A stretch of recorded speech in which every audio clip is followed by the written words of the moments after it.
अच्छा, जब हम सलमान खान के प्यार की बात करते हैं तो कौन से नाम दिमाग में आते हैं? शायद ऐश्वर्या। हाँ, या संगीता बिजलानी, कटरीना कैफ, यही नाम आते हैं ज्यादातर। बिल्कुल।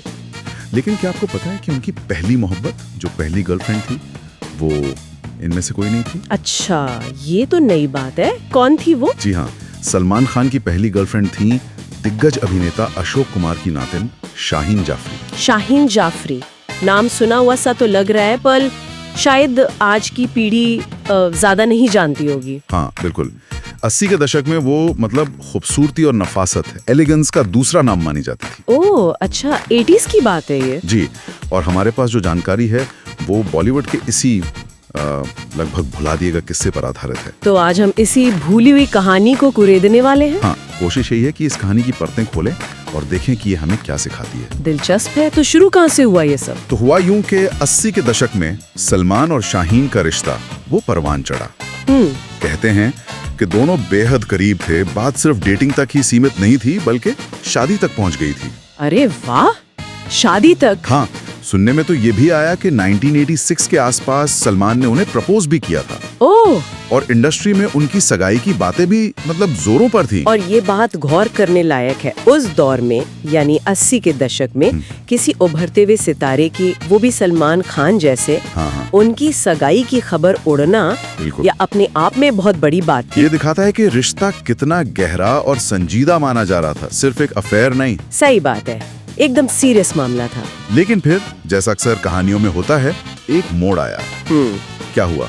सूत्रों के हवाले से कहा जाता है कि सलमान के बदलते मिजाज, अच्छा, और शायद शाहीन के अपने करियर को लेकर कुछ फैसलों के चलते उनके बीच वो दूरियां बढ़ने लगी। ओह, मतलब कुछ अनबन हुई। हाँ, और आखिरकार ये रिश्ता टूट गया, ब्रेकअप हो गया। और फिर सलमान ने तो कभी इस पर बात नहीं की शायद? नहीं, सलमान ने तो कभी खुलकर बात नहीं की। और शाहीन, उन्होंने जैसे चुपचाप बॉलीवुड को अलविदा कह दिया। ये दिलचस्प बात है कि इस मोड़ के बाद दोनों की राहें कितनी अलग हो गईं। बिल्कुल। एक तरफ सलमान खान शोहरत की बुलंदियों पर पहुंचते गए, बॉलीवुड के मतलब सुल्तान बन गए। हाँ, सुपरस्टार। वहीं दूसरी तरफ शाहीन ने जैसे ग्लैमर की दुनिया से एक खामोश विदाई ले ली, बिल्कुल लाइमलाइट से दूर। और ये जानना वाकई हैरान करता है कि शाहीन ने आखिर कौन सा रास्ता चुना। मतलब कहाँ गई वो, क्या किया उन्होंने? हाँ, ये सवाल तो मन में आता है। उन्होंने बॉलीवुड की चकाचौंध से दूर एक बिल्कुल अलग दुनिया बसाई। आज वो मुंबई के एक जाने माने स्कूल में पढ़ाती हैं। क्या बात है, टीचर? जी हैं, टीचर। सोचिए जरा, स्क्रीन की चमक दमक छोड़कर क्लासरूम का सुकून, है ना? जानबूझकर एक ऐसी जिंदगी चुनी जहां निजी सुकून ज्यादा अहम था उनके लिए। और उनकी हाल की तस्वीरें अगर देखें तो वही ग्रेस, वही एलिगेंस आज भी बरकरार है। अच्छा। हाँ, लेकिन सबसे चौंकाने वाली बात, शायद उनके स्टूडेंट्स को अंदाजा भी नहीं होगा कि उनकी टीचर कभी उस सलमान खान की पहली मोहब्बत थी, जिन्हें वो शायद पर्दे पर देखते होंगे। ये तो कमाल है।